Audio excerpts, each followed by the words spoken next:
at that point was like, okay, this would be a good time to have another juried show.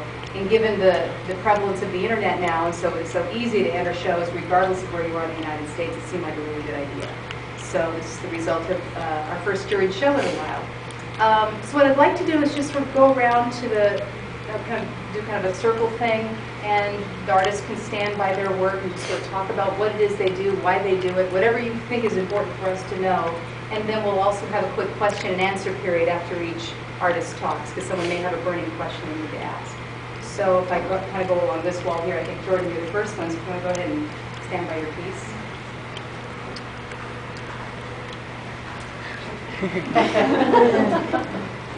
Cheers.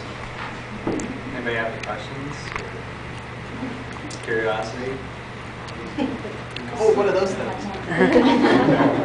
What was your concept of your piece? Like, I noticed that there was some DNA strands in there, so I thought maybe sci-fi, dream, or something else like that.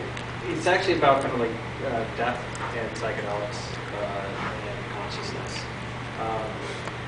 The idea is that the center of the piece is, of course, DNA, which is the largest part of the painting. And DNA is a vessel for life. It basically is us. It's everything. DNA is interacting information.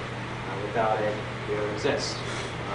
And DNA gives rise to other systems, consciousness. So the idea is some of the interacting information.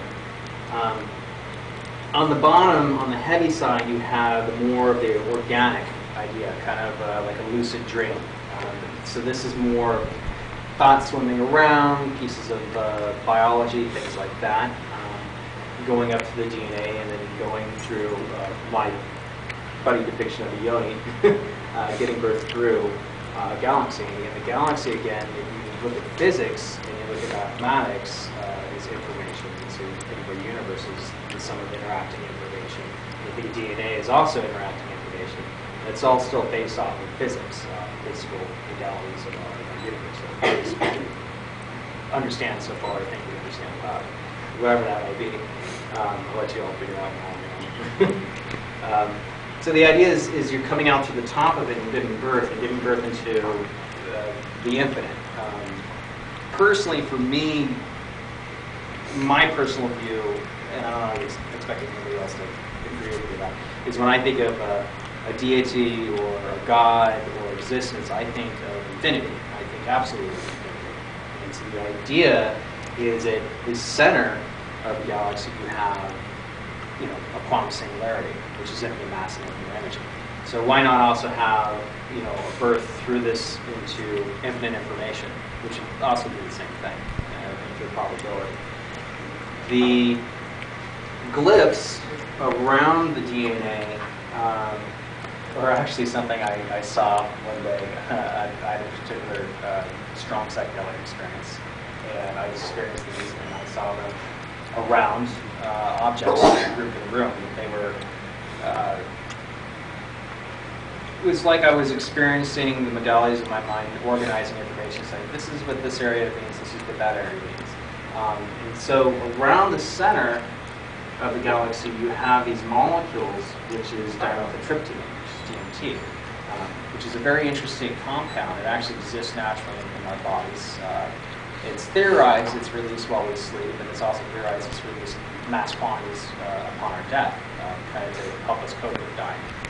It's a very, very strong, powerful psychedelic compound. Now, whether I believe or not that you experience it in a dream or not, that's not 100% no. It's more of it. But I know one thing: if you haven't experienced something like that, you're going to be wait a minute. Oh, wow. At the base here, kind of you have the idea of the third eye. Again, consciousness is information given through the avenue of DNA. You have this pattern on the forehead. The pattern on the forehead is actually a Shipipo pattern, which is what they use in their ceremonial clothing. The Shipipos are natives to the Amazon. They also drink a fruit called ayahuasca. Ayahuasca is a very potent psychedelic fruit which contains dimethyltryptamine, DMT, as well. And they use this for healing and have vision quests. It's a very, very fascinating scary thing. I wouldn't do it. I haven't. I don't know if I'm going to.